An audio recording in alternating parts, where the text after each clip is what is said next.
morning. Good morning. Welcome to Black Dragon Biker TV, the Black Dragon Biker News Network, the Biker News Experience. With Biker News you can trust. And as always, I'd like to thank you all for tuning in from wherever it is in the world you happen to be. Today, we are going to be riding off of the back of a spectacular interview with the father of the mighty Black Sabbath Motorcycle Club Nation, Paul Pep Perry.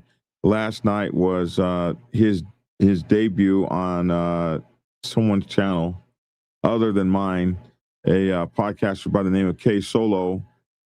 He did an incredible show with his co-host. I thought we were the only biker news and motorcycle club channel in the entire world to have our own doctor, but it looks like somebody else has a doctor too. That's interesting. But he has a doctor on his show as well, and they did a wonderful interview of the father of the Black Sabbath Nation. And so we just reacting to that this morning, and it's a light news day, so we'll be talking about whatever crops up on our minds. You guys are welcome to send in questions, and maybe a few of you might even be able to call in or something if you want. But it's a light show today, and we're going to be talking to the father about many things that are on his mind. And it's just exciting for me to see that very amazing interview they did with him, especially in the wake of so many things that have happened in our club that have been negative over the past year, actually a few years, but certainly over the past year since late 2025, and a lot of developments that happened with me. There was a lot of things that happened to him just simply from his affiliation with and support and loyalty towards myself. Many lies were told about him and stuff like that. And really did, these people, and this happens in so many clubs, these folks that have to prop themselves up by derogatory things towards others, especially people that have been there since before they came there. There seems to be an attack in our society, and especially in motorcycle clubs, and most especially it seems on the black set. There tends to be this attack on the OGs. I think maybe it's a one of those things that is just natural. Like the young bull wants to come in and get him some cows too. But at the expense, at the behest of the old bull, sometimes it just gets to be a little ridiculous. But, as long as you're in the game, you got to be sharp. You got to be mentally aware. You got to be able to fight. And so that's the thing. I often find myself in a lot of competition with younger guys. And I guess that's just what comes when you're still in the game, and you still got to be sharp. So anyway, we're going to talk with him this morning, and I'll be right back on in a minute and 7 seconds with my co-hosts, and we'll be following up on the very spectacular and amazing interview that KSOLO did yesterday with his co-host. And I was just really excited to see it, and to see how the father did, man. Just really amazing to me. So anyway, thank you guys for joining.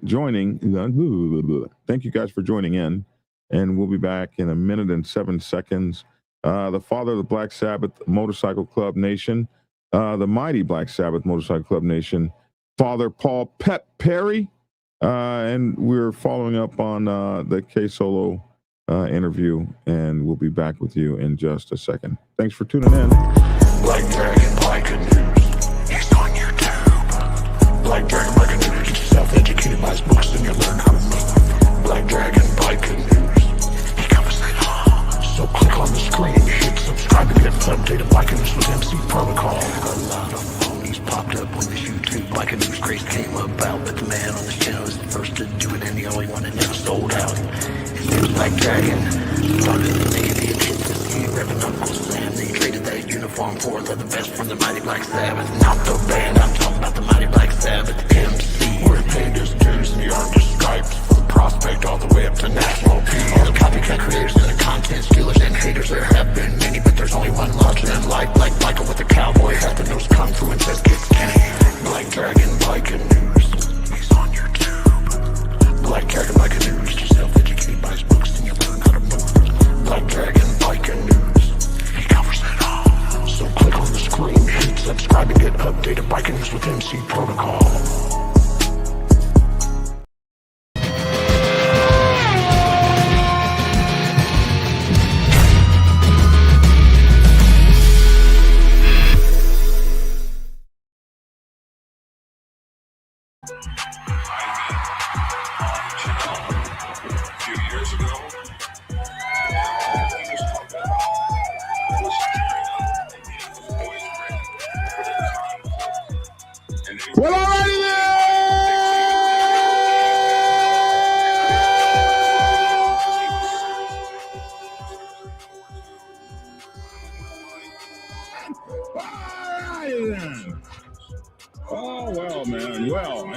Black Dragon. Welcome to Black Dragon Biker TV, the Black Dragon Biker News Network. And as always, I'd like to thank you all for tuning in from wherever it is in the world you happen to be. And allow me to please introduce my co-hosts, the amazing police commissioner, the commish, the Honorable Lavish T. Williams. What up? And we are the only motorcycle club and MC protocol channel in the entire world. Well, kind of. To have our very own Dr. Logic in the house. Well, I gotta say, if you look at the title. Hey man, what's up with you guys this morning? No, did you hear me, Black Dragon? What'd you say? You didn't have to change your intro because you are still the only biker news. Our friend KSOLO doesn't have a biker news podcast. Thank you. Bro, they do have a doctor, but their category is just a little bit different. They do have a doctor. When I saw that last night, I was all, they got a doctor? Oh no. Okay, so we're still the only I told you that before. Did you?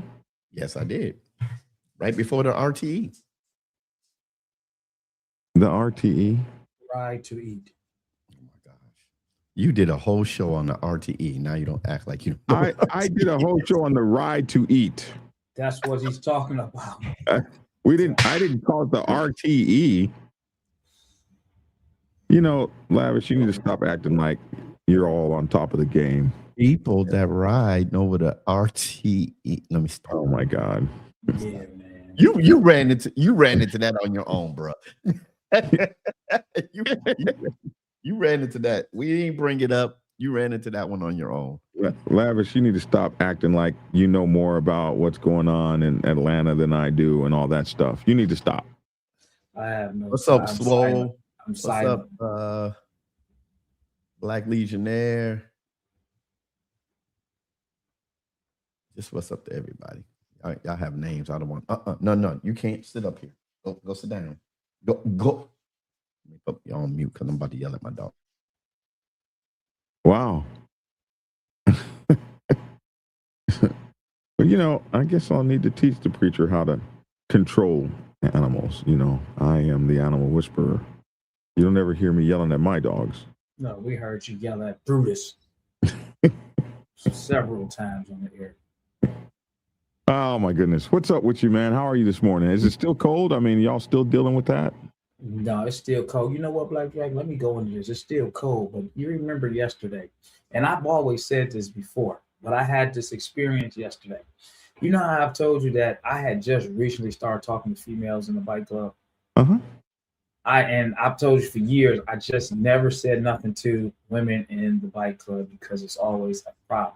Well, here's a perfect example. Last night I was out at a club, and this female who's been on the set quite some time, she used to wear some social club colors. Yeah. Then she went over to another club, and she's a property over there. And I've seen her. You know, this happened like maybe about a year ago. So I was out at the club yesterday, and you know, when you see your regular people that you used to seeing, you speak to everybody. Right. So I seen her on my way out, and I was like, oh, okay. She had her head down on her phone, and I waved my finger in front of her phone. She did not look up. And I'm like, oh, okay. Then I get a tap. And somebody said, yeah, don't do that. Don't do what? That's what I said. I said, because I was caught. So first I was caught off guard. I said, say that again. Yeah, man. Yeah, don't do that. Like, don't do that to her. Don't talk to her. Don't associate with her. Just don't bother. And at first, because this has never happened to me, but this is one of the reasons why I stay away. I don't get involved with things because people are they're weird in their own way. And at first, I'm like, man, I hope that this is who I think it is, because sometimes it's wintertime and everybody got on different garments and everything like that. So sometimes you might think that it's a person and it might not be that person. So I'm like, that is so and so, right? Mm-hmm. He just sitting there. He like he got a problem. And I just looked at him and I said, you know what, man? I give you that, man. I want to respect that, man. You know, but I'm laughing in my head because I'm going back and I'm thinking about what I've always shared with you and other people of why I do not talk to, females in the bike world, because it's always, you never know what somebody else might be on. Yeah. And I just wanted to share that because I was like, wow, we just talked about that yesterday. I mentioned that yesterday. And that's a reason why I just always never spoke to a lot of the females on the bike set, because there's always a problem with the women.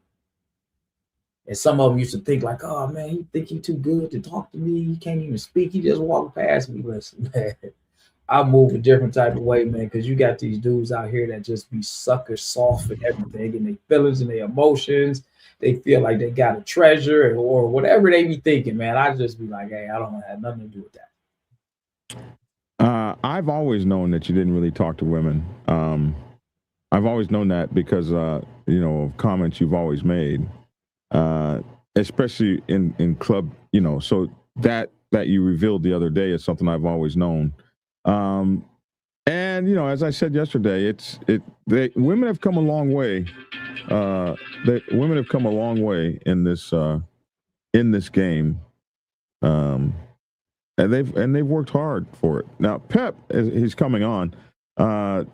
He will tell you, I was just like you, Lavish. I was probably worse. And it was the father who really spent years beating into me the person I have become in terms of women. Pep used to call me the original woman hater. And my whole club used to think at one time, I've never shared this, but my whole club used to think at one time that I just hated the women. But I was very much like you at one time. I just did not deal with women. I didn't acknowledge them, none of that. And Pep was the one who led the way. And Pep has always been pro ladies. He's always been inclusive and loving and big brotherish and fatherish towards the ladies. I was the original. They don't need to be in the club. They don't need to be around. Pep used to be like, bro, the women are going to outdo the men. They're going to have more motorcycles. They're going to have, and he's always said, and I'm talking about from 30 and 40 years ago. He's always been pro ladies and pro women, and we'll let him come on and talk about that, because this morning, last night, there was an incredible interview done by KSOLO on his show, and it was absolutely amazing. I didn't have anything to do with that interview. I didn't even know really that it was happening. I'd heard about it, and then the preacher sent me the screenshot, and I was like, oh wow, this is happening now. It happened yesterday, and he gave me a lot of shout out and a lot of honor and respect, and I really appreciate that. But all the information that he had on there, he must have researched from. I have so much stuff online, and he must have researched that stuff. But he did his damned homework, bro. He did his homework. That they were really prepared on that show. They had gone out and gotten all of this information, and it was amazing how much they knew and how they were able to just talk to the father about the father.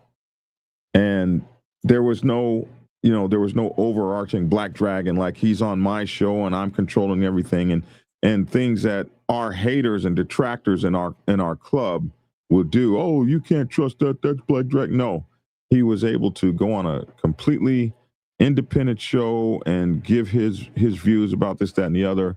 And it was just amazing to see that. So, KSOLO, I want to give you a shout out, and to you and your co-host. I don't remember the doctor's name, which is why I haven't said it yet. Do you remember her name, preacher? I beg for that. Well, let me say something. Because I saw the post that you put up. I mean, one of the texts that you put up. Somebody in the comments that asked, "It's your boy can't get right. How you doing?" That KSOLO podcast. This is no slight or smite on Riding with KSOLO the podcast. Dr. Remy. So you have to. If I say it, it'll come out. Dr. Remy. Yeah. At all. I was on the show last night. KSOLO, real cool dude. I have never personally met Dr. Remy, but the show is excellent and everything. Being that Black Dragon was the national president of Black Sabbath, the mighty Black Sabbath Motorcycle Club. That's why he just brought that back up again. Not saying that they did anything wrong, because it was a great, excellent show last night. So I just wanted to throw that out there. Yes. I thought it was great too. Me and Logic, even we cracked the joke, man, because we knew deep down inside. We knew deep down inside, Black Dragon, he wanted to get on that show. We knew it. I ain't never seen Black Dragon in the comments or any comments as much. I said that joker in the background, pacing the floor. Bring me on. It ain't about you, Doc. I never said bring me on. Boy, we knew he wanted to get on that show, man. If he had the link, man, he was gonna jump. He was gonna jump on that show. I'm looking at the comments. I said, "Oh, he coming again. He coming." Hey, Lavish, you see that? He coming again. Oh my goodness! Am I that transparent? Yes.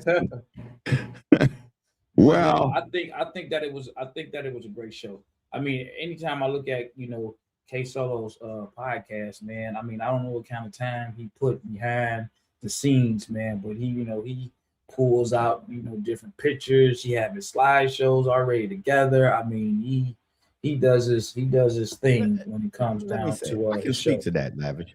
I can actually speak to that because y'all know I was on a KSOLO show for almost a year, and what KSOLO puts into his production will get on your nerves. And that's just because he wants his show to be presented extremely well. I mean, there's pre-production, there's things behind. He wants to make sure your camera's right, make sure your lighting's right and everything. He just wants to present a great show visually.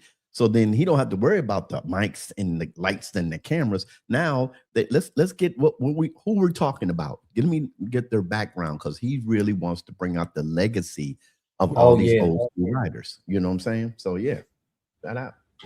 So we're gonna without further ado, we're gonna bring the father of the Black Sabbath Motorcycle Club Nation, Paul Pep Perry, on to the show. Man, please, with all honor and respect, accept the OG as he comes on, and here we are.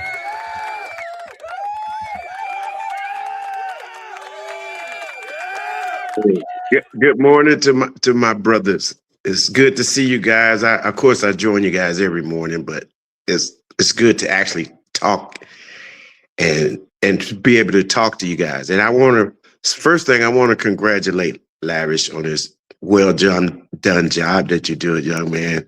That's everybody don't like what you do, but I do. Okay. And you do. So it don't really matter. Keep doing what you're doing. Okay. It's for a purpose. And you don't have to say nothing to nobody. I know what you're doing. But anyhow, and then Logic, you just the cream of the crop of the show. You know what I'm saying? You got that. You got something that's really unique. You ain't no cream of the crop of the show, man. Get out of here. Yeah, he is. He the reverend, man. He keeps everything in perspective. He don't let it fall off the table. Between you and Lavish, y'all dump the table over. On the board now. He's gonna turn around and draw a point against me, man. No, man, but hey, it's all good points. I love all three of you brothers, man. You guys are really making a difference. And and of course, Dragon, I've always wanted to say something to the people. You know what I'm saying? Because it's not just about a club. It's about us as a team. We don't want to end up like the Cowboys. And the Cowboys are extinct, okay? And this is where bikers are heading. They're looking to be extinct at the dumb crap that they pulling off, okay? Right. It don't make no sense, you know. The first thing I want to say to y'all is, man, thank y'all for even talking and communicating, because in the beginning there was no talking and communicating. It was all trial and error, okay? And we don't want to go back to trial and error. We've been to trial and error. I've been through it. I can tell you everything that's going to happen, and you're heading the wrong way. But the brothers are getting it together. Keep the peace coming, man. That's what I'd like to say to everybody. Keep the peace, man, because they declare martial on our ass. It's over, buddy. Or every color. Yeah. You think your pets, you don't want nobody to mess with your pets, you might not even be like Australia. You can't even wear the damn thing. Can't have no tattoos. This is where we heading, homies. This is where y'all pointing us toward, you know, and I say I'm on the ride too, because I'm with you. I'm a biker, gonna always be a biker. I'm down, you know what I'm saying? But I just wanted to say, though, y'all need to knock off the bush. Knock it off, man. It's scary to know where we're going, okay? And not to say I know everything, but I know about this shit, okay? Y'all got this wagon pointed in the wrong fucking direction. Finna go over a cliff. Oh, no, let me get off my ramp. Hey, good morning, everybody.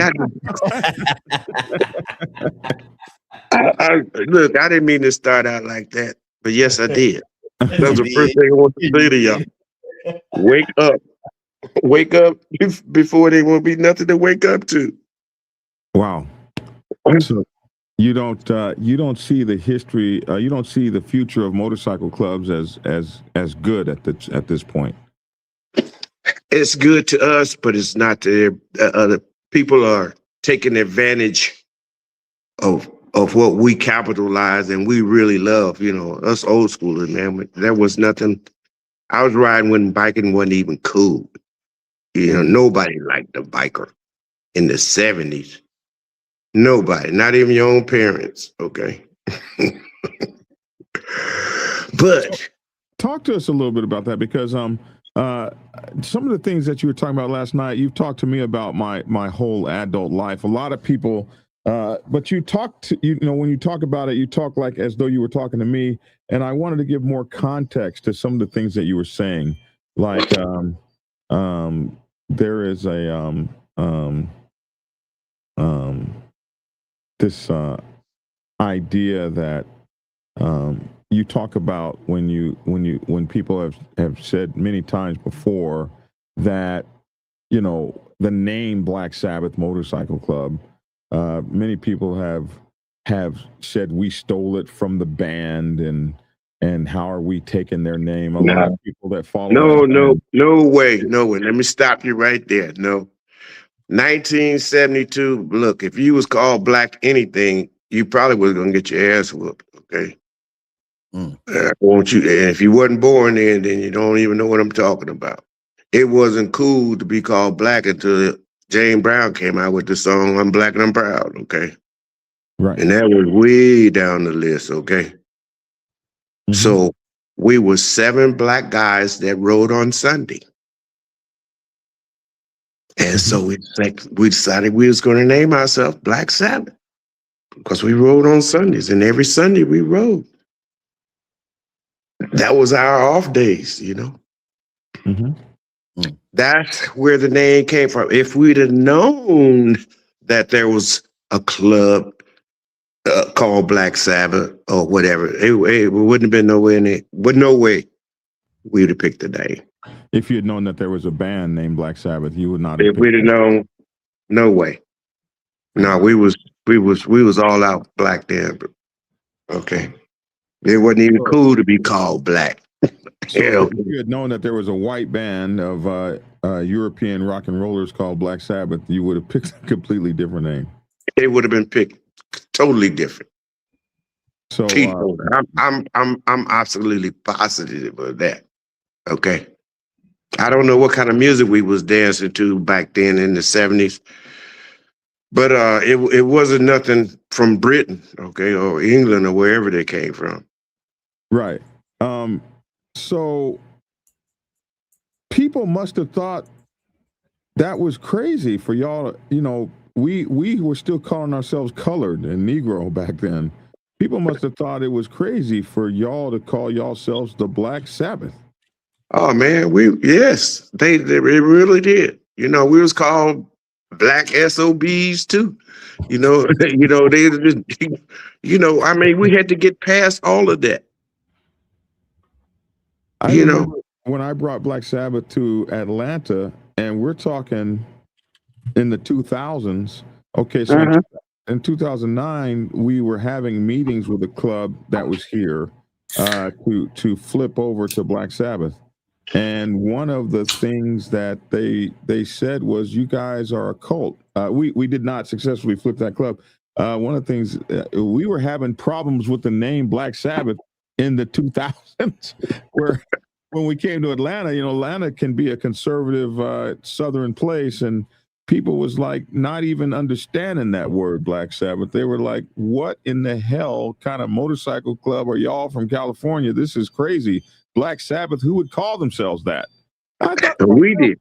You got people calling themselves Hell's Lovers. What do you mean, Black Sabbath? Like, they were treating us like that. Like, how are you guys going to call yourself? They were treating us like we were calling ourselves Devil's Disciples or Satan's sidekicks or something. It was worse. It was worse than the plague. Say what, brother? I rock with the same sidekicks, man. My cousin used to be a sidekick before he got killed. Yeah, but when you call yourself Satan's sidekick down in the South, people are looking at, back then, people were like, Satan's sidekick, Hell's Lovers. Like people were, it was hard enough just being a biker, period. Did nobody like you? No one. Okay. No one liked you. And they didn't have a reason. Say what? And they didn't have a reason. Logic, what were you saying? I was gonna say you can almost see why some parents, like when I grew on our generation, grew up, didn't want you around those groups because of the name. Well, you going to church Sunday, you ain't gonna hang out with them Satan sidekicks. You going to church.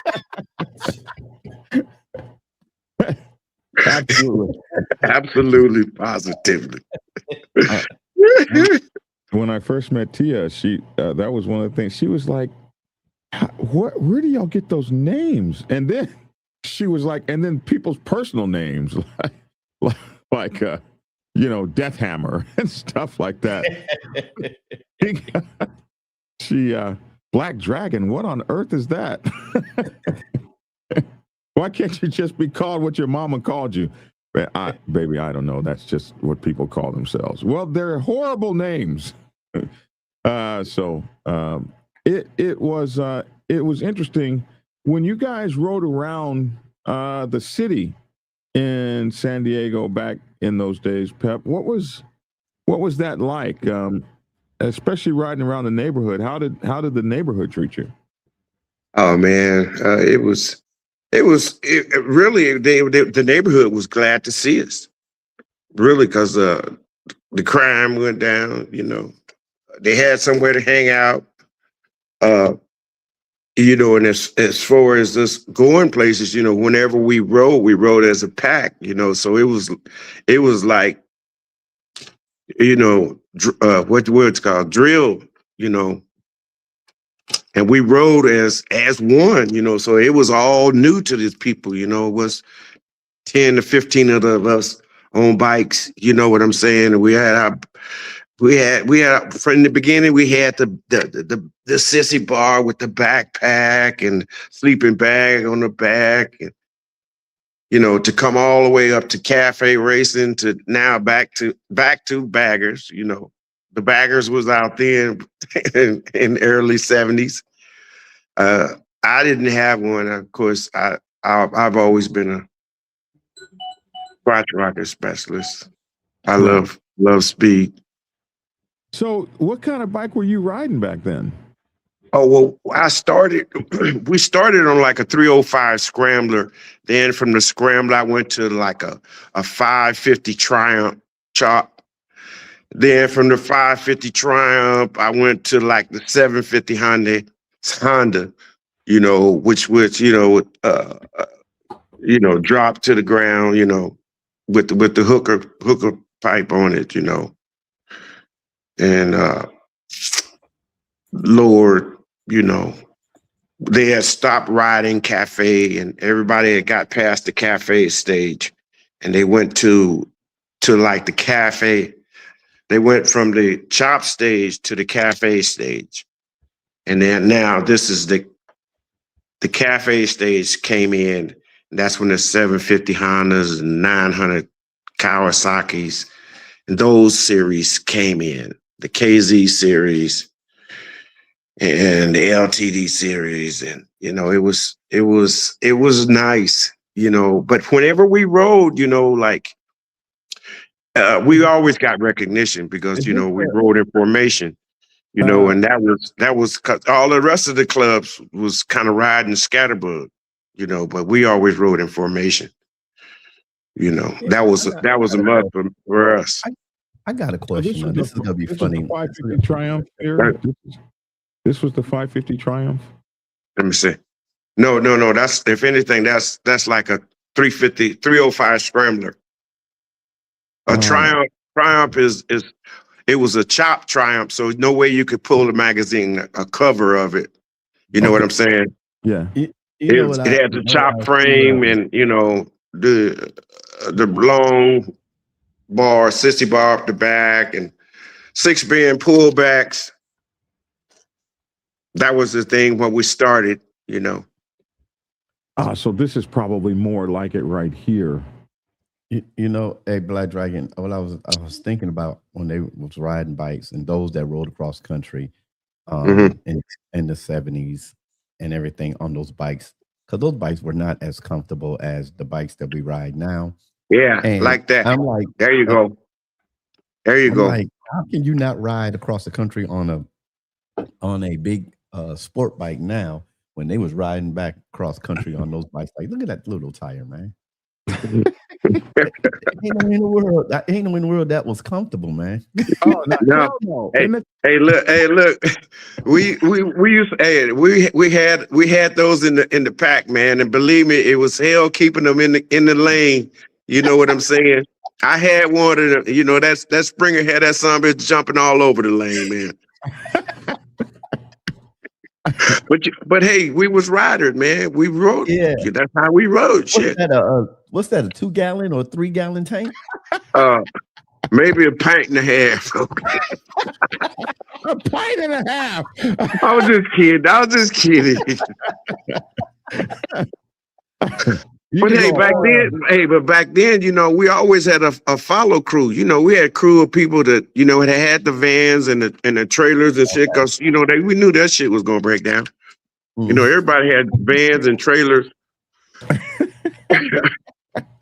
and we carried gas. Do that when I'm drinking coffee. You can't be cracking jokes like that when I'm drinking coffee. Oh wow. Hey, that was, you know, we started out like as a van club that ended up being a motorcycle club, you know, because we all had vans and shit in the beginning. They had vans, but I had like a cab over RV that I had bought like in '73 or something like that. Yeah, but I ended up. But you still have a van. You just restored your 1972 van, didn't you? It's like '89. Yes, I restored it. And that thing is bad, bro. He just restored. He just did a 1-year restoration. It's been 2. It's been 2, bro. It might be 1 for you, but it's 2 for me. Okay. And I mean, they took that thing they redid the entire wiring and everything, and put air conditioners on it and a sink in it and everything. Like, he just restored a van from the old days, man, and that thing is bad, bro. So You know, back what what changed, and I watched and I don't want to misquote him. What's the name to own the candy shop from Rare Breed out there in California? What's his name? Punchy. Punchy. Big Punchy. I listened to Punchy, how they used to build, and I know Punchy is not as seasoned as Pep is, but how they used to build and work on bikes way back, and how it has changed now. The way they do bikes now, they don't want you working on your motorcycle. They want No, you to man. bring those things to the shop. Bring you it know? to the shop. Yeah. Logic, you are absolutely correct. It was so bad back then. It was lucky. You were lucky to even get anybody to work on your own bike, because the last guy that worked on my bike, the sucker, he put sand in my motor, man. You know, yeah. Damn. Really, and I had to, from that point on, and the only reason I found out, because I've always been mechanically inclined. You know, all I needed was a reason, and I tore my stuff apart. Now here's all of this sand all up in my motor and stuff, man. And I said it'll never happen again. Why would he put sand in your motor? Because he had already charged me $1,500 to fix it. Okay. So in other words, it made it away from his shop, and it burnt the valves. I mean, burnt the cam up before I left. Before I got past Kearney Mesa, and okay. Wow. Yeah, no, it was notorious back then. Wow. Okay. You know, this guy finally did go to prison for some shit that he had did to other people. I was just one of the victims. But from that point on, I didn't need nobody to do anything to me on a motorcycle. What got you into bike building? You built race bikes for so many people in the club. No, this is what got me into building. After Howard, that's all it took. That's what took me into building. You know what I'm saying? I didn't need you to do nothing. You know, I could do everything. Wow. That took me there, and then I started experimenting. You know, because you know I probably had shit. I lost. I got at least 25 bikes or more out of this 50-something years. You know. Wow. I lost count of how many bikes I had. And plus, I didn't ever take pictures because I didn't need pictures. I had the bike. No, I remember when you built a bike with, didn't you build a bike with vapors out there for Blue Night? Didn't y'all? Yeah, that's the bike I still have. It's a 1983 GPZ 1100. 1100? Yeah. Was it red? Was that bike red? Red and white, maybe? It used to be red. It's yellow now. It's Black Sabbath yellow now. That was a project EL and I was building together, you know.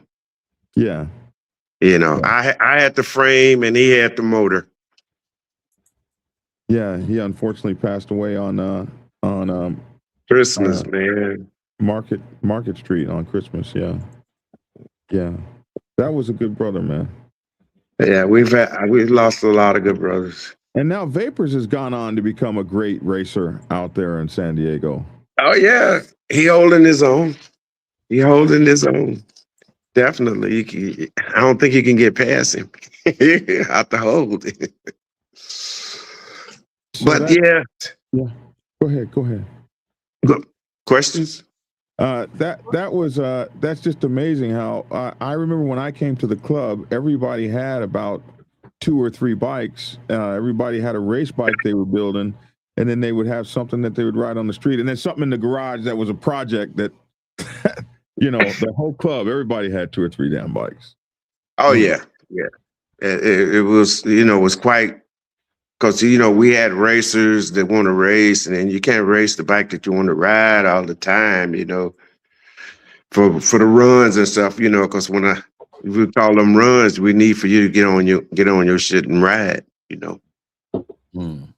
So I got a question. I don't know if I'm jumping the gun. Come on. Because last night when I was watching the show, I was doing some other stuff. I seen a picture. It looked like more of an animated set of colors with the Black Sabbath. What was that the first set of Black Sabbath colors with the yellow? All of our colors have yellows in them, but I don't know exactly what you're talking about. I seen it on KSOLO's show. He had it was not the image that I see. I don't know where that came from. That it was some. We have had a lot of artists in the club, and they have drawn renditions of what they felt like the patch was or what it meant to them. So that was no original at all. No, that was not a patch that was ever even worn. Okay, that was. I think that was an artist interpretation of our patch. We've had a lot of artists in the club draw the colors kind of symbolically, and I think that's what that was. Okay. More than likely, like I said, to find and to keep a patch maker is a treasure, young man. If in your club, if you find your patch maker, treasure him, because you're not going to hardly get another patch maker that's going to be like him. Okay. Goose is. When you say patch, you're saying a person that can draw the patch, or the people that's actually sewing the patch? The producer of your patch. The producer on patch, yeah. So we went through a couple for our patch, and the reason why I like them is because I gave them a design and they redesigned it. Well, I gave them a sketch. They redesigned it and produced it and didn't charge me for that. They was only charging you to make the actual patch. I was like, oh man, I love this. And it saved up, and then the patch came out great. Yeah, that's a good patch maker. One who doesn't charge you for the design. First of all, Goose is in the background. He's our producer father. He says honor and respect. Now, right on, Goose. The second thing about the patch maker is when I became national, one of the things that Pep gave me, actually when I became the president of the Atlanta chapter, one of the things Pep taught me was how to deal with the patch maker. That was one of the biggest lessons that I ever learned, was patch makers, because the patch maker is the person that makes your club look great. And the patch maker is the person, you wear colors, the patch maker is the person who makes sure that everybody looks the same, et cetera, et cetera. And one of the hardest things there is for a national club is to find a patch maker that you trust, makes everything look right, and a patch maker that is above board and honest and all those kinds of things. And so Pep taught me, there was a few lessons. One, nobody deals with the patch maker except one guy. The patch maker is always paid up front.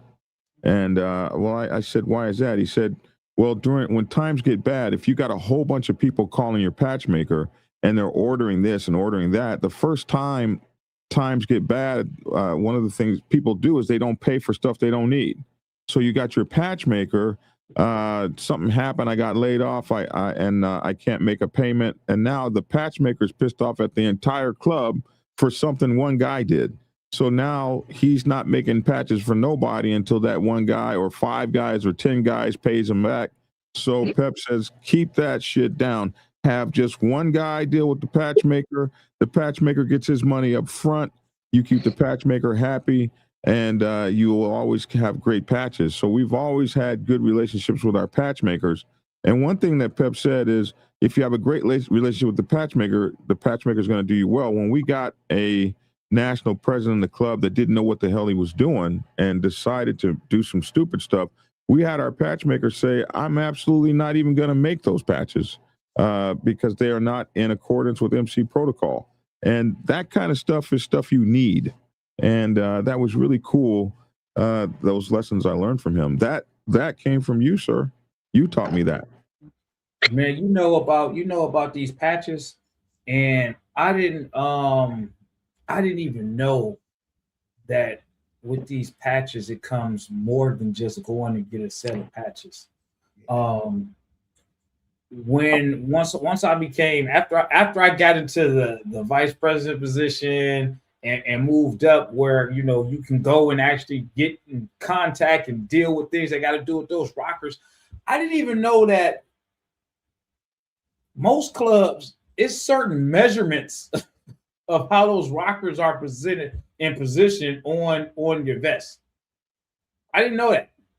Mm-hmm. You go to, I mean, you can go to like a dry cleaners or something, and they'll put the colors on, and you might have a guy that said that's not in the right spot. And until I went to the place where I needed to go, and the lady, she has a freaking book of everybody's rockers. Mm-hmm.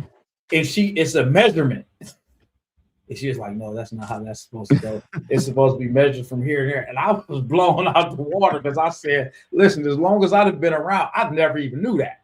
Nobody even told me that.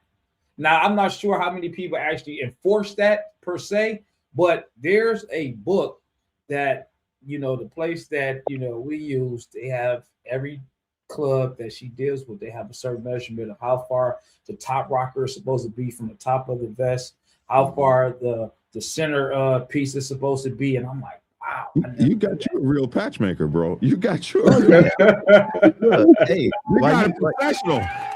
Do her right. Yeah.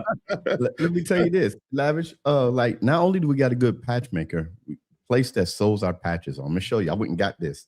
This patch right here. This our first 5 people get this. The first 5 to start the club get this. When I got this made and I took it to the people that was gonna sew it on, they said, man, go back to your patchmaker and tell them and ask them, where is the sew on border? I'm like, huh?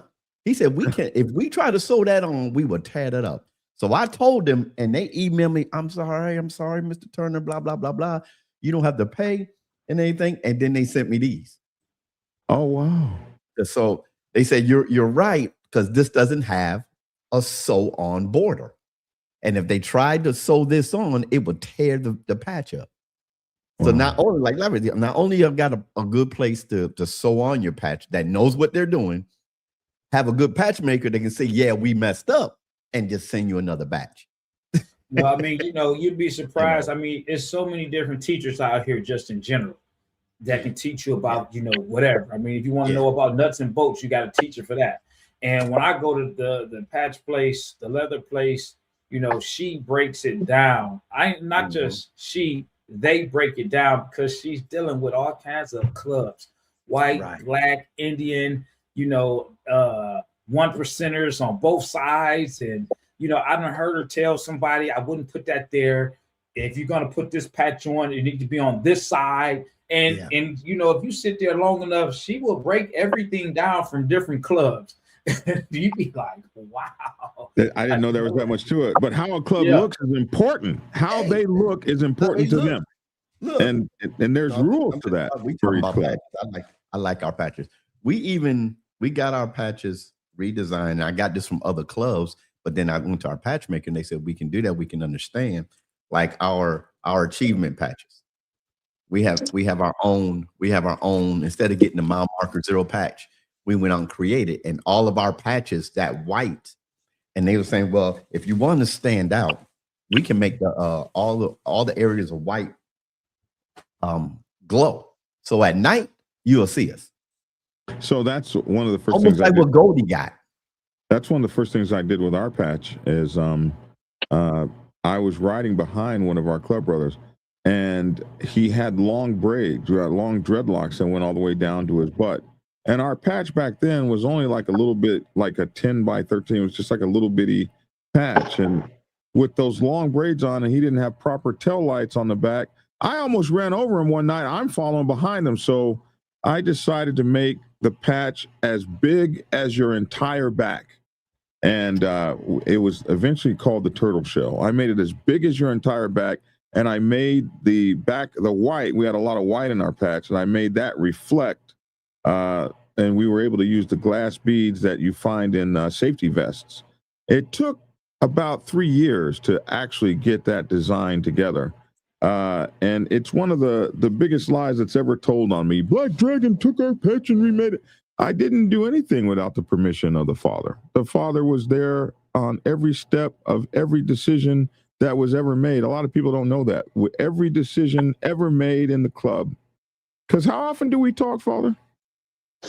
Every day. For how many hours a day? I believe that. Lavish, what we was talking about. We was talking about that. I believe you sit on the phone all day. Hey, Pep, as long as he on the phone with you, man, he doesn't have to call me a logic, man, to hold the phone. At all. Hey, Black Dragon, check your personal chat. I copied 2 questions from the. Yeah, as a matter of fact, I have that question pulled up, so let me put it on right It's now. one thing about it though, Lavish. I enjoy telling my experience to someone that want to listen. You know what I'm saying? One day you'll get to that point, and you whether or not you realizing it or not, you're really right there, brother. Okay, you're really right there. Okay, you got a lot to tell. Okay. Thanks. Appreciate that. Yeah, you really do. So, Father, this question is for you here. Pep, is there still a Black Sabbath chapter in Minneapolis? And Black Dragon, give me a bit of the history. So go ahead, Father. Tell them about Minneapolis. Minneapolis. Leonard Mack was our man in Minneapolis, and he was there probably 8, 9, 10 years or so. He's going on now, and last I heard, we don't have anything in Minneapolis. So Leonard Mack left. Leonard Mack was an amazing brother, a multiple degree black belt in multiple disciplines, and he left San Diego. Was it in '89? Maybe. I couldn't really say. And he moved to Minnesota with his wife, Dirty Red. And we had 2 chapters we had in the Twin Cities. So I'm not sure. The Twin Cities is Minneapolis and St. Paul. Maybe? St. Paul, yeah, that's right. And we had a chapter in Minneapolis and St. Paul. Now, the Black Sabbath was legendary in that area because we created a lot of things, including the council there, and blessed in many clubs during that time. Some of those clubs are still standing, like, for instance, the Ice Cold Riders. Was a Black Sabbath blessed and taught club, and so Leonard Mack died probably 20. When was that roundup in Little Rock? Was it 15? That's where I met you. Yeah, that's where we met. Yeah, in Little Rock. Wow, that was a long time ago. Maybe 2017, 2018. 2017. Yeah. And so, that was right before him and I went to that roundup together. Yeah, we were all there. That was his last. And I made it a point to take him because he had confided in me that cancer was eating him up, and he lied to us and told us that the cancer was gone and he had been miraculously cured, and we couldn't believe that. And that's how he got Pep to take him on the trip, his last journey. And he went to that roundup and he was very ill and nobody really knew how ill he was because he was dying. And I don't know how that man survived that 100-degree temperature. He would spend some time sitting in my RV, but I didn't really realize how sick he was, or I would have just let him have the RV. But he passed away not long after. And we were a little bit upset with him because he had told us that he was cured, although I guess looking back at it, how could you be cured for something like that? But that's what he told us. I'm cured. You got some people, man, that's how they deal with stuff. I mean, because I had a guy like that too, and I guess they just don't want the sympathy. They just want to live their life. They dealing with it already, what goes on within them in their head. We can't understand it because we're not, going through it. So I think everybody got their own way of coping. On the flip side, we be kind of disappointed and mad, but we kind of get it at the same time because we want to know. And when we find out at the last minute, it's kind of like, man, why you ain't tell us? Why you didn't say nothing, man? Blah, blah, blah. But we don't know what really goes on inside of a person who's actually going through that kind of stuff. I get it, man. I had a guy, man, I was with him almost, every 3 days, and I thought he was just losing weight. I didn't even know he was battling cancer or anything like that. And then, when I last talked to him, he was in the hospital. He said, I'm in the hospital. I'm having a procedure. Okay, cool. I called him back a few days later. And, when his brother was on the phone talking to me for him, I was like, whoa, what's going on? And, it kind of made me like, dang, wow, I wish I would have had more time to, you know, take more pictures and kick it with you a lot more. But everybody deal with stuff different. Yeah, That's very true. And then you feel a little bit mad at them, but then you understand, like, yeah, maybe you did me a favor by not telling me. I didn't have to worry about you so much. But we really loved Leonard Mack. He was a visionary, and he took the Black Sabbath to Minneapolis when there wasn't that many black clubs there. Minnesota, I guess that's where that is, and really stood out for us. So no, we don't have any more holdings there. But we did have a great history of being there. This was before a lot of the 1%ers and stuff got in the area. So Black Sabbath did its thing while we were there. Question: what would make people want to leave the Black Sabbath that didn't have to pay dues and was being paid to while being in the Black Sabbath? Father? Man, I wish I could answer that question, man, because I gave him everything, man. Maybe I gave him too damn much. Okay, I don't know. I don't know what to say, man. It's just, I guess it's like an ungrateful kid. You know what I'm saying? I hate being rich. It ain't even your money. So one of the biggest things. So we've had 3 club splits in the Black Sabbath, and so one of the first club splits was when some brothers wanted to be outlaws. They wanted to go to the 1% side, so they broke apart and became the Voodoo Kings and left us. The second split was really because of this thing that we had a then visionary in the club. His name was Magic. And what Magic wanted to do, and this was Magic and Pep together, so we were making so much money back then. We were making so much money that we had money in the walls. There was money in the safes in the walls. You didn't put the money in the bank back then because you would have to account for it. So we had money everywhere. And we had so much money. And everything was paid for. You didn't have to pay for runs. You didn't have to pay for rides. The club paid you. If you stood duty, the club paid you to stand duty. Some guys who weren't working would take other people's duty so that they could make money because they didn't have a job or whatever the case may be. So I think the first duty day you stood, that paid your club dues. The next duty day and those thereafter, you got paid, and it was something like $100 or $150 a night, something like that. And this was back in 1989. Well, that was real money back then. So you could make money just working at the club.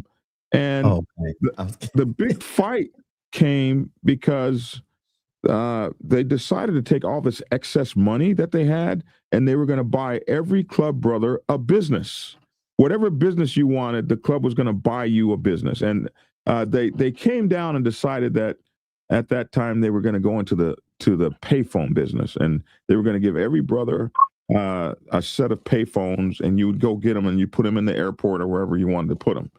And the fight came from guys who said, I don't want a business. I just want to be in a club and have fun. That was the dividing line. The dividing line was between those who were down for the business and those who just wanted to party and chase ass. And if you can believe that, instead of wanting to do things like pay for the clubhouse and do business-minded shit, we actually had a fight between those who wanted to be in the business and those who just wanted to be in a club. And that caused a huge club split. And so why did people leave something like that? Some people didn't want the idea of a business or the idea of the work. They just only wanted to party. I remember people saying, I got a job. I don't need a damn business. All Pep thinks about is money, money, money, money. And so that was, if you could believe it, they didn't like that situation. Do I have it right, Father? You are absolutely to the point. I couldn't believe myself. You can't force feed them. You know, you can take them to the well, but you can't make them drink. This is what I've learned. And it's okay if you don't drink, but at least you should get in behind and push. if you don't know shit. I like that, man. God, listen, this is what I want to ask. I want to ask both of y'all a question. Black Dragon and Pep. I hope it's not going, off or going in a different direction. I'm just a little curious of with all the backlash that Black Dragon had with the club, but then with all the history and the things that he done with the club, do the Black Sabbath have like a national advisor? I know that he called you the Godfather, and in my club, and I'm only speaking, how my club is. We have the founder, but then we have a guy that we call the Godfather, and then we have a guy that's the national, the advisor. Wouldn't it have been like, Black Dragon been that guy that would be like the advisor, the national advisor, the advisor over the club after going from the national president spot, seeing that, he has pretty much all the answers and can navigate from experience through the club. Do y'all have a position like that? No, we don't have a position like that. And if we did, we wouldn't have been in this spot. If we went from one chaos to the other. Okay. And the passing of the baton, from me passing it to Dragon and Dragon opening up an election, we got in two crooks back to back. Okay. Okay. Yeah. And I mentioned that because I know that it's been like, whenever it becomes like a huge problem and disagreement in the club, and it's like, you got two people going at it, or things aren't going right, they go back to the founder, they go back to the Godfather, and they go back to the advisor, and then it's like they're like the lawyers, they're like the ones that hear both sides and give their input on, hey, this is how this is supposed to go, this is the structure, this is that. That sounds really good, but we even had a lawyer as a member, and they ran him away too. Anything that was going to bring any kind of logic, information, or any good information, they just executed it. Okay. It's like my people been dumbed down from a 50-year-old to goddamn preschoolers. Okay. Yeah. Okay. Yeah. I just figure out, because I'm listening. Like I say, it's a difference when we're talking to Black Dragon, and Black Dragon is talking about the club. The interview with KSOLO last night, it just put everything in a different perspective, because outside of Black Dragon being the host on his show, you had someone else being the host and was asking different questions. So people got a chance of hearing a different perspective and hearing it a different way than from Black Dragon. And you'd be like, wow, hearing it come from Pep by himself, and you like, man, Black Dragon did this. I mean, me and Black Dragon, I talk a lot of trash about Black Dragon and, pick with him a lot, but actually hearing like, what your vision was. And then you had Black Dragon, he went out there and executed it, and he built that, and he did this, and he did that. It's like, man, outside of cracking jokes, Black Dragon should be that pillar of, whenever it's chaos, we need to go see him so that he can get everybody back on some type of playing field to put and bring order to, whatever the chaos. I agree with you. I agree with you 200%, but I can't get, like I said, you could take a horse to the trough, but you can't make him drink. You know what I'm saying? I've done everything since he's been with us. Okay. That's why we are still together. Okay. I'm not letting him go, because where is your club's history at? Do you know? When you say where's the club history at, elaborate. Yeah, your personal club. Do you know where your history is? I'm trying to understand. Like who has it? Who's the holder? Who has all of your club history? Who's the historian in your club? Oh, man, you know what, man? This is sad, man. One of the last historians in the club died 2 years ago. So a lot of our history from a certain point is only written in books and minutes.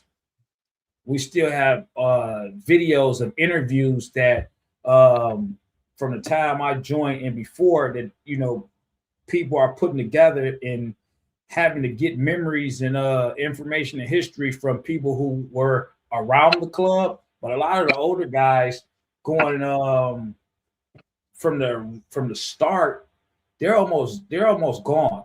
And we still have our founder, but his memory and thoughts only go back so far. Hey, I know where my history is. It's in Black Dragon, okay? And then sooner or later we'll have that book out. Yeah, we will be doing. If it come down to a book, he would definitely, he'll definitely have that. Hey, Logic. I mean, Lavish. Check this out, man. I've been planning this shit for about 50 years now, you know, and I ain't been wrong yet, okay? Yeah. I ain't been wrong about nothing we've done, okay? Mhm. We could have been extinct long time ago, okay?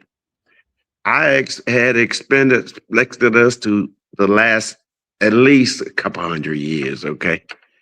And no doubt we're gonna go down in history, man, because ain't nobody else did no movie.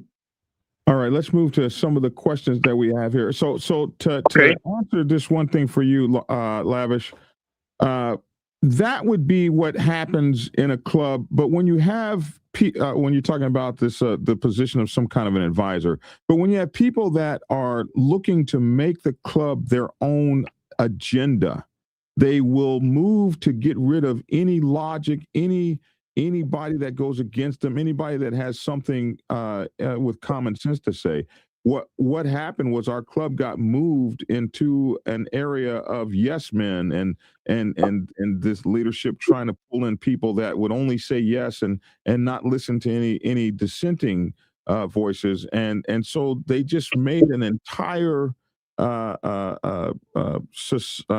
leadership of all these people, and if you went against them in any way, you would find yourself removed, or you'd find yourself shit that wasn't in our bylaws. You'd find yourself you can't run for office for you've been removed from office and you can't run from office for 2 or 3 years. All this dictator bullshit that happened in our club.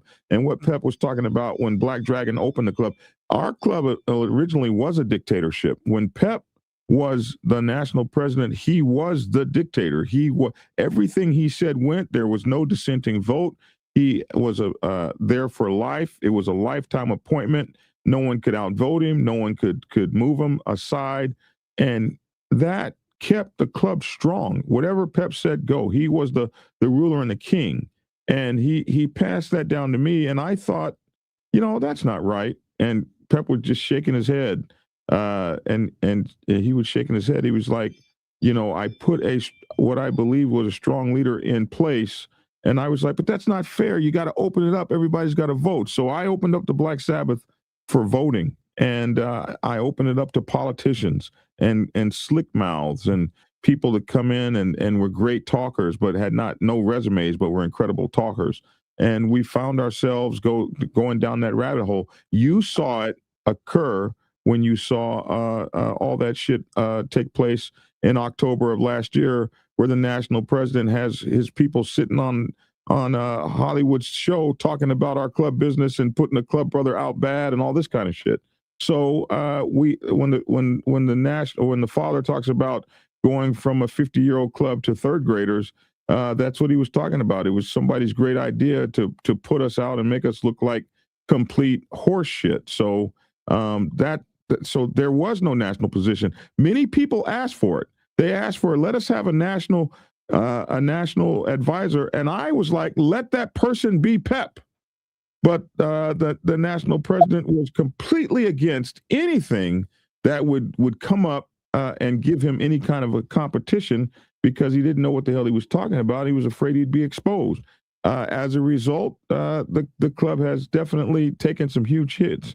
I want to thank you, Black Legionnaire, for that $10 beautiful donation there, man. And I appreciate it. And want everybody to know you can donate to us if you can, and certainly consider getting a subscription. And please hit that like button. So I'm going to go to these starred questions here, and I just want to make sure to say thank you for that donation, Black Legionnaire, and thank you for all the donations that you give us. Good question. Hold on. Shout out to KSOLO. He chimed in, man. Great show, man. Great show. We're going to get, it was a great show. We're going to get to KSOLO's question in just a second here. Okay. Black Dragon, who started the Polar Bear Run? This was something I look forward to doing. So it's called, ours was the Snow Bear Disciples Run. And as the preacher talked about, he set up accomplishment patches in his motorcycle club. In my motorcycle club, everybody was fighting. We had a point where we couldn't even get along, and not one meeting, all meetings. And that's one of the reasons I wrote this new book, which is Robert's Rules of Order for Motorcycle Clubs, because we could not have a meeting that was less than 2 hours long, and we could not have a meeting where everybody wasn't screaming and hollering. At the end of the meeting, nothing was done. And so I talked to an OG. One of the things I did as a national president, I would talk to other national presidents, and I talked to an OG national president, and I said, man, my guys are ripping each other up at the seams. He said, they're ripping each other up because they don't have anything to do. It's like a war machine with nobody to fight. So if you give these brothers something to accomplish, they'll stop fighting each other and go try to accomplish those things. So we came up with our own ride patches, and one of the very first one was the Snow Bear Disciple patch. And I didn't think anybody was going to ever follow this shit. I thought, this is crazy. Nobody's going to do this. But when I created those accomplishment patches, the Solar Bear, the Snow Bear Disciple patch, the Gates of Hell Run, you got to ride in 100-degree weather or plus over 5 states. The Snow Bear Disciple, you got to ride in 32-degree weather or less across 5 states. And we came up with the Nomad patch, the 1,000-mile Nomad, 2,000, 3,000, 4,000, 5,000-mile Nomad patches. And when we came up with those run patches, all of a sudden, everybody opened up. People were riding, and you'd see people riding with these patches across their chest that stood for something, instead of my beer can is here, you get on your knees, I put it on your head. That's the kind of stuff we used to have. They got rid of all that stuff, and they had all these accomplishments patches. And I got that idea from him, and I made them like military ribbons. When you would win something in the military, when you were put ahead in the military or something like that, you had these patches. So that's where they came from. That's where those run patches came from. I still have my patch that glows at night, says 12 play. That was the first patch we designed. It glowed at night instead of the reflective one. The first one we used glowed at night. Whenever light came on it, it would glow. So this was all developed for safety in the Black Sabbath, not for any other reason. The bullshit lies they tell. Question. I'm an independent rider with a no motorcycle club experience. I was recently invited to a motorcycle clubhouse by a social club member. Would it be viewed as disrespectful by that MC if I popped up? Not if you went there when that social club member was there that invited you there. So if you're going to go there as an invited guest of her, and let her carry the weight of bringing you there instead of you just popping up. But you can always show up on a motorcycle club on an open bike night and say, hey, I'm here to visit and get to know the club, and that's a good way to come into a club. You don't always have to know someone. You can always go on an open bike night and go hang out, ask to speak to the sergeant at arms and say, I don't know anything about your club. I just would like to come and hang out. It's an open bike night. I'd like to get to know some people, and you will be welcome into most clubs and open arms. It's a little bit harder with 1% clubs. They're a little bit more skeptical. But you may find that you make some friends that way, because a lot of times they'll be like, hey, yeah, man, come on in and check things out. Are you a cop? And go from there. Good morning, gentlemen. Black Dragon, is there still a Black Sabbath chapter in Little Rock? There is no longer a Little Rock chapter, although we still have members in Little Rock, but that chapter has been gone for about 10 years now. Doc was the first East Coast regional president. We had a clubhouse there, a city block long. It was really cool while we were there. We were probably there about 10 years. That's a club that Pep actually opened up. Black Dragon, you mentioned someone had long dreads covering up the back patch. I thought nothing is supposed to cover your back patch. Can you give some clarity? Yeah, listen, the guy had long dreads. And then then we have women riders that would have long hair too. So my thing, instead of jumping on everybody's ass about their patch being covered up, my thing was to make the patch so big you couldn't cover it up. So nothing is supposed to to cover up your patch. You're supposed to put your hair inside your vest, but people don't always do that. So we just made a bigger patch. KSOLO, thank you, man. KSOLO, you did a marvelous job. I'm so proud of what you did for my father. KSOLO, love this. Thanks, guys, for digging deeper into Pep's and Black Sabbath MC legacy. Many clubs should take notes and govern themselves accordingly. I hope you have him back for a part 2, because he really did great on that channel, and I hope that you get all the accolades. I am definitely pumping it to everyone. Smooth. If anyone is coming to the 2026 Roundup in Arkansas this year, Ebony Wills MC will be open up every day. So everybody know that Ebony Wills will be open up. You guys need to go hang out with them. Ebony Wills is a great motorcycle club. We had wonderful relationships with them over in the San Diego area and across the country. How much has the Black Sabbath Motorcycle Club declined since BD was required to leave? I think we've lost over that ride or die national presidency. Pep, we were talking about this morning. How many chapters did we lose? Maybe 14? A dozen. I lost count of the dozen. Okay. So we basically lost the entire East Coast. We have members, but the chapters are gone. This is what they decided that they wanted to do. They decided they wanted to be in charge so bad that they would get rid of anybody that opposed them. So we lost our Maryland chapters. We had 2 chapters in Maryland. We lost Beaufort, South Carolina. We lost Orlando, Florida. We just lost so much. It was pathetic. Now, one of our brothers, 12 Play, says we haven't declined. Just a few chapters have moved around, but we're still strong. Black Dragon, no matter what, is still a Black Sabbath brother to us.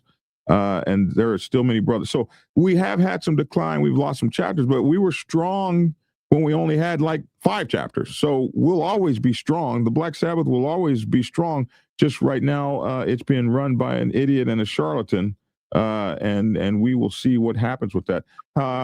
So yeah, your mama's house, we've had some major losses, but Pep has given me, and this would be a good time to announce that Pep has given me permission to move on. So the founder has told me, you can tell him that yourself, Pep. Yes, he has complete permission to start another chapter or do as he like. As my blessing. I'm with him. I'm down with Dragon. So, there you have it. So those are those questions. Pep, so Black let me Dragon, see. You got the permission, man. Let's go ahead and open up Boogie Down Atlanta. Go ahead. Make you the president down there. He was talking about Black Sabbath chapters. Okay, my bad. I figured I'll throw that out there. He was talking about Black Sabbath chapters. Forever. Is our motto. Black Sabbath forever. Some people don't know what forever means. Muzzleplex says Black Dragon is the common denominator in all the Black Sabbath woes. And I'm sure there are people that believe that. I accept that from you, Muzzleplex. What have you done? Let's see any chapters you've started. I have better than that. When's the last time he recruited us somebody? That's what you need to say. That guy's he didn't even have to do a chapter, just another person. Who did you bring in last? That's what needs to be said to his ass. I like that, man. God damn. Straight like that, bro. Straight. No, I think that was Black Sabbath. I think that was a Black Dragon hater. I have them that roll on this channel. KSOLO, thank you, Black Dragon, Lavish, and Logic for doing this show. Such a great capstone to last night's episode with Mr. Perry. Another thing that really I know you were a co-founder, and there were 6 other brothers that founded with you, but the reason that you are called the father and you are titled with father is they all learned how to ride from you. You had to, you always crack me up when you are so humble, and you never really tell people what it is you've done. There's a lie that's been going around the club. Pep departed us. Pep left the club. He left us when we needed him most. And I I like KSOLO's show last night, but there was a lot of things he couldn't ask you because he didn't know to ask. And some of it you covered, but I wanted to bring clarification on some of it. This idea, and these idiots said that when they got on Hollywood show, Pep is not the same as he was. Pep left us. He departed the club when we needed him most. And, you never got a chance to respond to that shit. So what is your response to Pep left us? Because I damn sure have my story to tell, but go ahead. I could never leave Black Sabbath. I am Black Sabbath. Okay. So I might have left their existence because they were doing stupid shit. I can't stand stupid shit. I don't want to be around stupid shit. They're not trying to do nothing positive. All they brought was a negative. And if you're a double N, then you need to just stay away from me. And all of those guys that made all of those statements are negative. Oh, they ain't got nothing positive to say. Ain't no better than that. When was the last time that they recruited somebody? That they brought in somebody? Everybody that's got some shit to say ain't never did nothing or brought in nobody. Okay. What is a double? Ain't recruited no one. Hasn't brought no one. Every last one of them. Okay. And they want to know, what have I done for the club? Hell, if it hadn't have been for me, it'd have been dissolved long fucking time ago. Okay. And so in that, we're talking about the times, especially in the 90s when the club membership dropped and the rent at the clubhouse was $1,700 a month. Yeah. And $1,700 a month in the 90s. Yeah. We were in San Diego, bro. We were in San Diego. I don't know about Cali. Is San Diego expensive? I know Cali is expensive, but it was like, is that like, Yeah. Hey, it's like praying for sunshine. If you like sunshine, this is a sunshine state. Sunshine County. It's always sunny here. It's probably like about 65 right about now. Okay. And yes. So who paid that? Who paid that? Who paid the rent? Who paid? I paid it. Everything was in my name. Me only. Hey, y'all know what it's like to co-sign for shit, don't you? Yeah, unfortunately.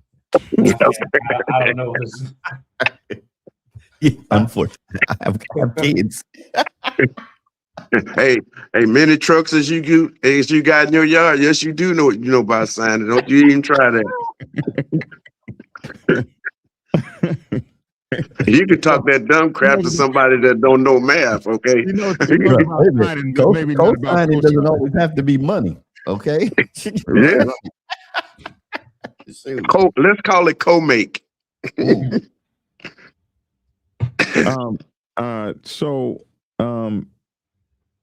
Dang, I don't know how I lost my train of thought that fast. You were so the experiences you talk about to me are real, but this idea that you left the club, there was a period during the time when the club was at its lowest membership, its lowest everything. I can remember financially, you were paying like $2,500 to $3,000 a month. $1,700 alone was the club rent or something crazy like that.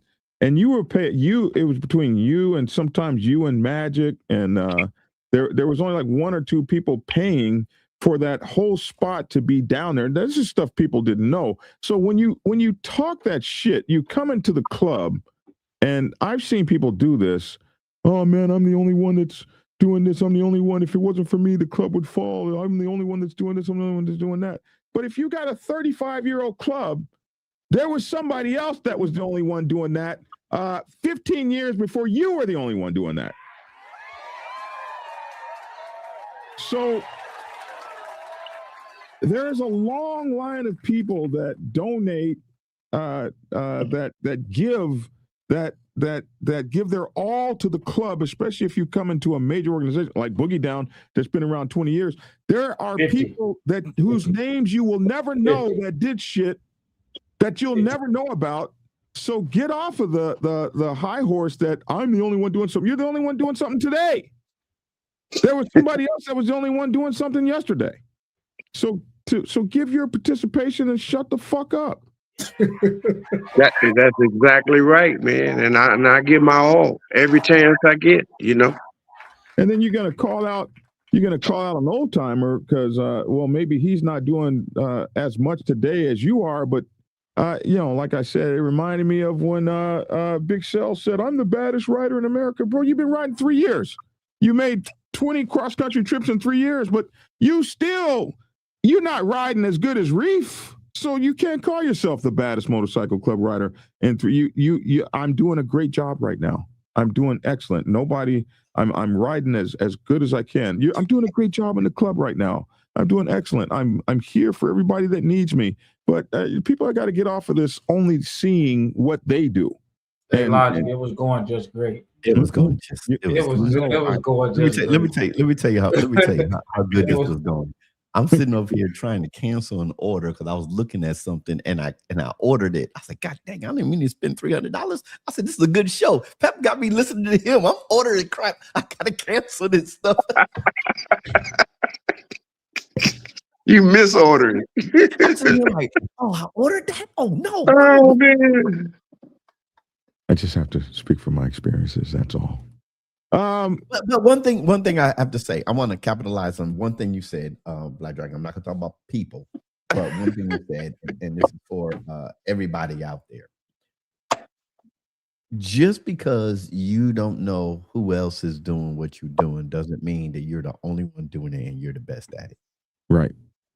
For me to say I'm the best at this, well, do you know everybody in this country that's doing what you're doing? No. Well, then you cannot claim it. Because soon as I ride up to Detroit and say, man, I did this. Oh man, my brother over there in the corner did that. Yeah, you know, my brother over there in the corner. He may not have the fanfare, but he's not on Facebook. You know, he did that.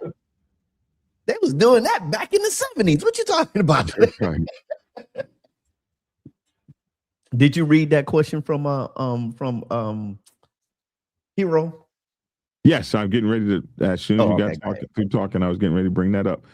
Pep, Hero says, Hero Benson, what's up, Pep? Do you remember the fun we used to have at the San Diego Voodoo Kings?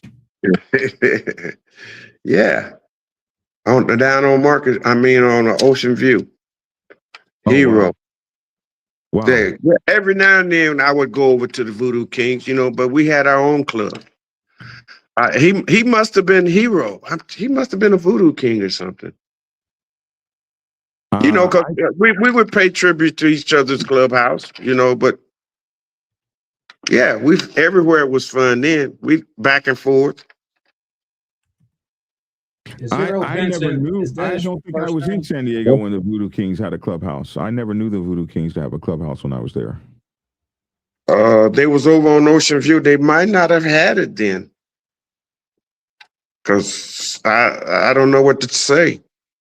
They was over on Ocean View. Oh wow, man! Was that the second edition, second version of the Voodoo Kings after they changed their patch? No. I only remember that when they had a house, they was over on Ocean View. Do you remember what year that was? I might not even. Was that in the 80s or in the 2000s? I can't remember. Okay. I have enough problem remembering my own shit. I try to stay with my own. The Black Sabbath shit keeps me pretty occupied. Okay. Look, I try to stay in my lane. Hey, 12 says hi and much respect and love, Father. All right. Much love, 12.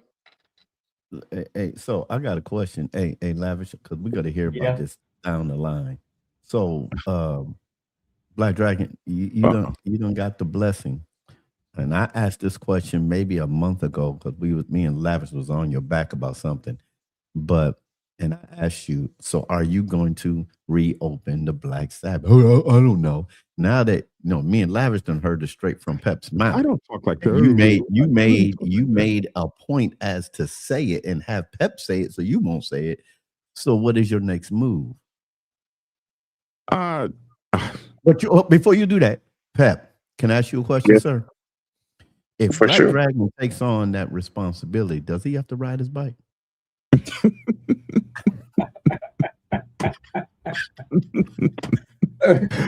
Pep is like, damn, I don't even want to answer that one right there. I want to stay far away from that one.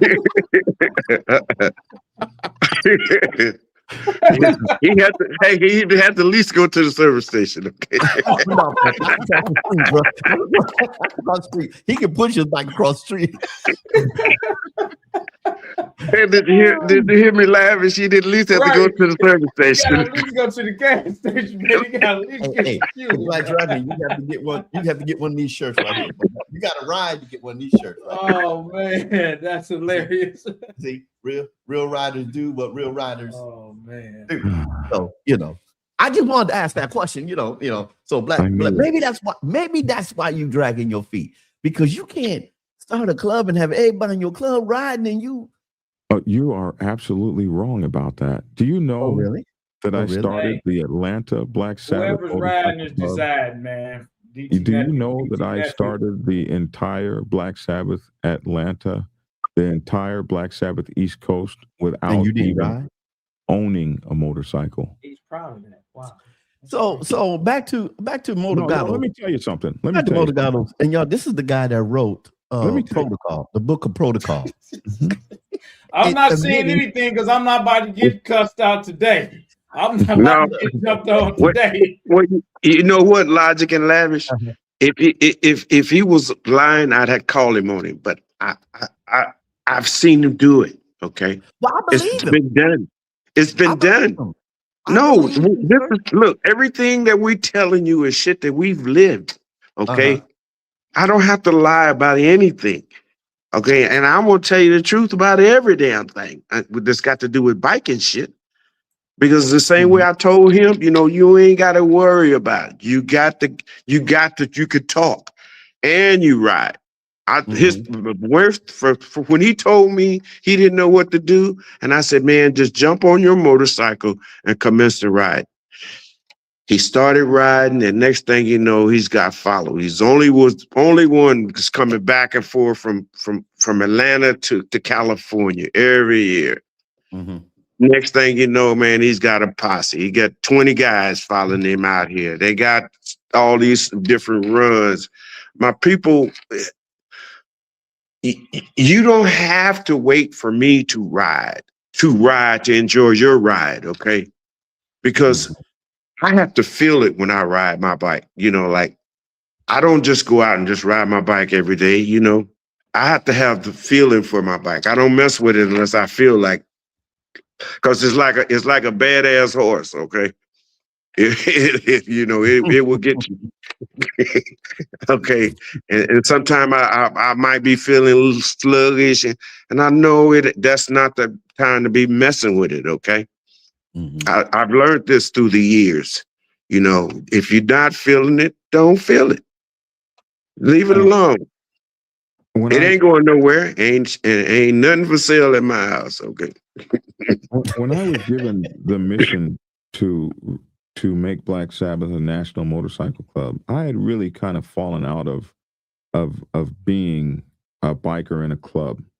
And Pep called me in 2008 and said he was coming to the Green River Roundup in was it Memphis, Tennessee. So I decided to drive over and see him. I didn't have a motorcycle. I'd gotten rid of my motorcycle. I needed a motorcycle to pay rent or something. I'd gotten rid of my motorcycle, and I drove over to see him. I hadn't seen him in a couple years. And when I drove over there and I walked into the camp and I walked into his tent, the whole weight of the Black Sabbath hit me again. And Pep told me, son, it's time for you. I've told you about this my entire life. I've told you what I wanted the Black Sabbath to be, and it's time for you to make it happen.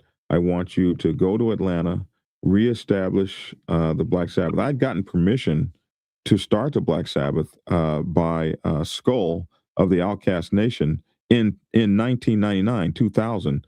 So when that idiot got on the television, got on a Hollywood show and said, I've actually met the founder of the Black Sabbath Atlanta, and it wasn't Black Dragon. When Big Cell said that, I was like, well, then who in the hell was it? So Pep told me to restart, and so we came back, and Skull gave me permission again in 2009. So we or late 2008, early 2009. So but I didn't have a motorcycle. But I had been given an order by the founder. The order from the father was, start me a national motorcycle club. That was the order. The founder gave me the fucking order. So here I am, like, what do I do next? And I was like, well, sir, I don't have any idea what I'm supposed to do. And he said, you only need to ride that motorcycle and spread our name. And if you get on a motorcycle, you ride that motorcycle and spread our name, they will follow. This is what he said. That's all he said. So I'm trying to figure out what the hell to do. And I start calling every friend that I knew that had motorcycles. And there were 3 or 4 that I knew, and another guy by the name of Pappy knew 3 or 4 people. And we called them all together to start the Black Sabbath, and I had no fucking motorcycle. None. And I would tell the guys what to do. This is how we ride. This is how we put it together. And nobody asked that. They only wanted to know about the brotherhood.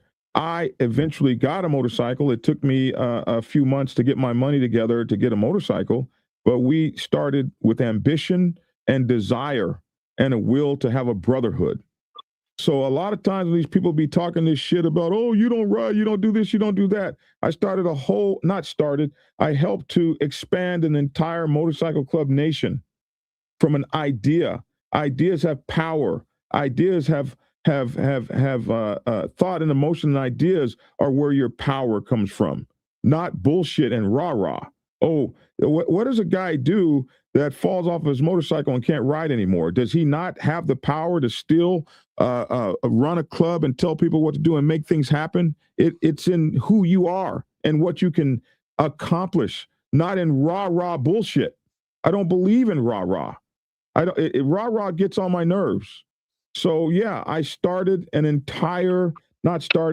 to expand an entire nation. And I didn't have a motorcycle when I got that started, but the people still heard what I had to say. I called all my friends up. They were like, let's do that. And I can never forget Cycle Kings and guns at Cycle King and my coworkers on my job, a guy by the name of Bob. These people, even my boss, a white guy, who said to me, listen, we understand you're starting a motorcycle club. And Bob was telling me you needed to go down. He found a motorcycle for me down in Florida. And Bob Schultz, and he told me, man, you need to go down to Florida to get this motorcycle. Like, everybody helped me. Like, God put these people around me to help me. Even people on my job that didn't know shit about motorcycle clubs. They were like, oh, you're going to be in a gang? But they all came together to help me. My boss says, I'm going to give you my trailer. I said, you're going to give me your trailer? Yeah. So Bob said he found you a motorcycle down in Florida. You can't be the boss of a motorcycle club and not have a motorcycle. We're going to make sure you get one. And so God gave me everything I needed to make the chore happen. All I had to do was get started on the chore. All I had to do was get started on the project. And you guys saw what became of the project. So, Black Dragon, you got to ride a motorcycle if you're going to get started again. Yeah, maybe. Or maybe all I got to do is put out the word and the people come running. I ain't had no problems riding a motorcycle. Are you going to do it? I ain't never had no problems riding a motorcycle. I stopped riding last year when my club broke my heart. That motorcycle and others are right down there in my garage at the Dragon's Lair in the clubhouse. I'll ride when I feel like it. So are you going to do it?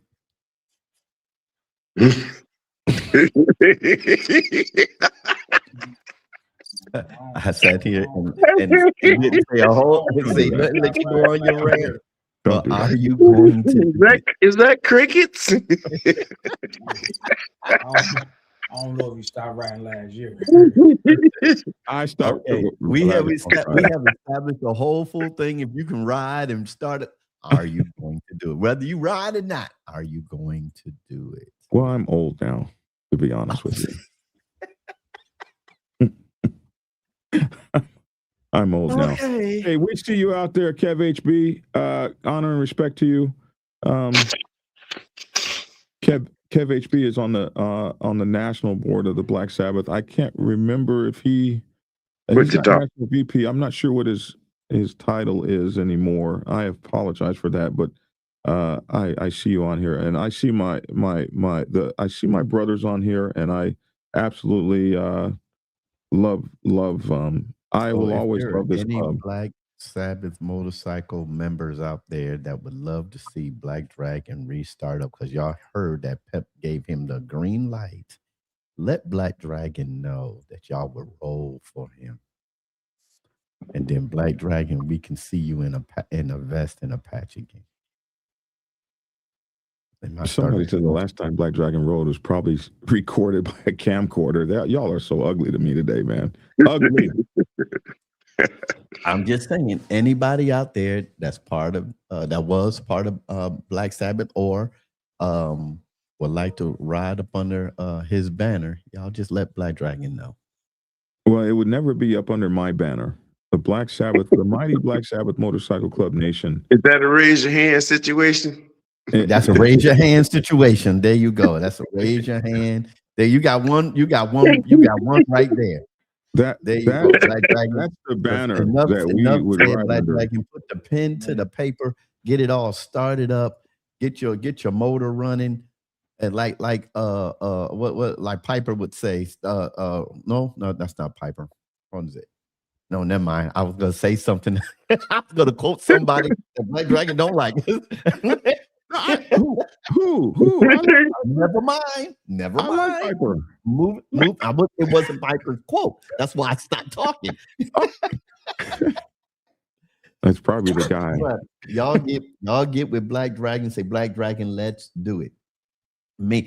Lavish can't do it. Lavish, the national vice president of his club. I can't do it. I'm the president of my motorcycle ministry. So Black Dragon, all we can do is push people your way. There you go, Doc.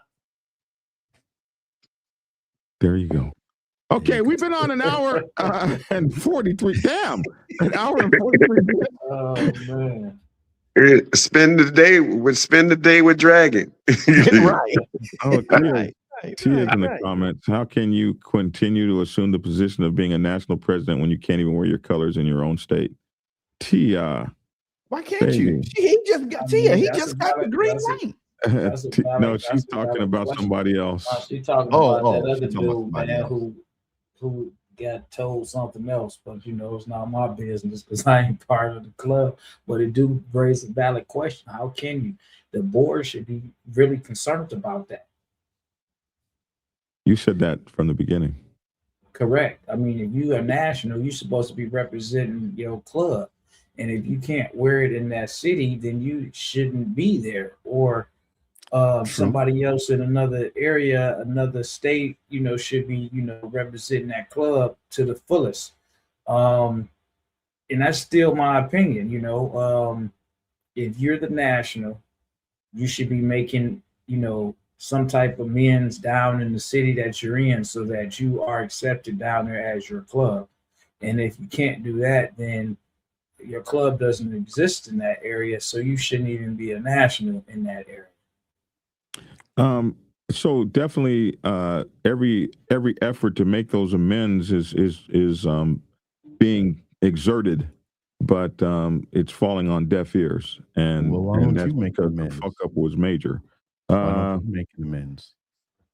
I'm not gonna stay off of this. I'm gonna call you up when I got time. I actually have made the amends. I can start up down here anytime I feel like it. Oh, okay. Yeah, the Dominant here has showed beautiful love towards me and respect, and I have the green light I can start tomorrow. Okay. Okay, well, I got to roll. I got to go to work. Motogato says Black Dragon, a Fort Worth member of Hog who's 75 years old, rode over $15,000 last year. You don't stop riding when you get old. You get old when you stop riding. That's right. True. No argument there. No argument. All right, man. This has been so cool. I see all my club brothers on here, and I just thank you for the beautiful support of the father of the Black Sabbath Nation. He is been my spiritual advisor. I have never made a move that didn't have his counsel behind me. I talk to this man every day, probably 6 hours a day, and he is what was so cool for me yesterday was y'all got to find out who my boss is. A lot of times y'all don't know that I have a boss. Y'all got to find out who tells me to sit the hell down and shut the F up. You know what about last night? What I like, and I got to hear, and then I'm talking to Logic with this. I was actually able to hear an interview without the interview. Without Black Dragon cutting people off. Yeah, I was able to get a lot of information from the podcast without Black Dragon cutting somebody off and just spending another 4 minutes talking about something to the point where the interviewee forget what they were saying. Well, he tried. He kept texting. But he was in that. He was in those comments like this. Oh boy. I love you too. I love you guys. Father, any parting words? Yeah. keep doing what you're doing. I love every second of it because it's always a teaching moment. My mistakes for everybody else are teaching moments. I want everybody to learn from all the mistakes that I've done, and I've done quite a few, and I don't have no problem with passing it down because it's no sense as you bumping your head, and I already bumped mine. To all of my people, club members or not. If you're a biker, I want to talk to you. Maybe I can do something to make you go think straight. And my word is quit doing the dumb shit, guys. And you know exactly what I'm talking about. I'm through. I will say this. One thing about it, I am not perfect. And I wrote this in every book I've ever put out. And that is this. Everything that I have been against, I probably have once been. So if you talk about somebody that wasn't a good participator, if you're talking about somebody that wasn't a good prospect, if you're talking about somebody that didn't have a motorcycle, if you want to talk about any of those things that you might hear me say, Black Dragon, you're the teacher of MC Protocol. I didn't learn MC Protocol by being a wise owl. I learned it by fucking up and then learning how to do it the right way. And the person with 2 feet in my butt the whole time was that man right there. He taught me everything I know. And he taught me how to lead. And there is no move I've ever made really without him. And I'm so thankful to have his counsel and guidance in my life because I didn't have a father. And so I was very happy. I had a father. I was born, but I didn't have a father that participated in my life. And I was so thankful that someone found me when I was a young person that was just out there. Somebody found me and took me under their shoulder. And every move I've made since that day has been to make him proud and only him. All right. So That's it. So you see what I was saying, Logic? I asked. Yeah, we should have been on a long time ago. I asked Pep, "Do you got any last words?" And then Right. Black Dragon had to come back with another 2 minutes. Absolutely. It was only a minute. It was only a minute.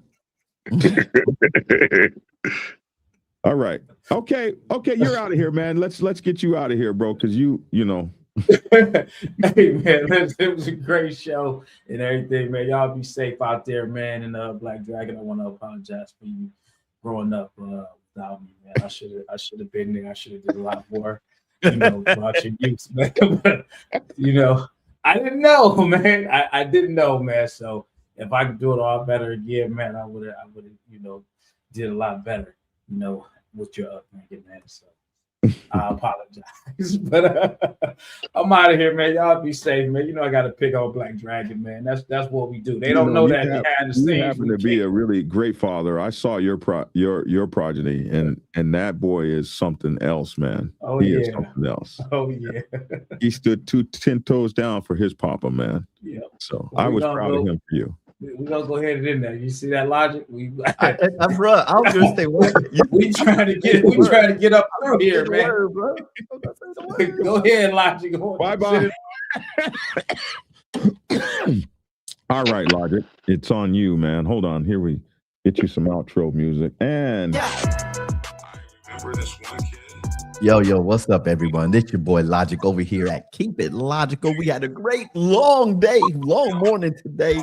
We thank Pep for coming on and just giving us another extension of the great interview he had last night. So listen, y'all, when you are out there riding, the ice is melting out here in the Metroplex. Not ready yet, but when you're out there riding on 2s, on 3s, or even in your car, remember these words: to ride hard, ride safe, and always ride on faith.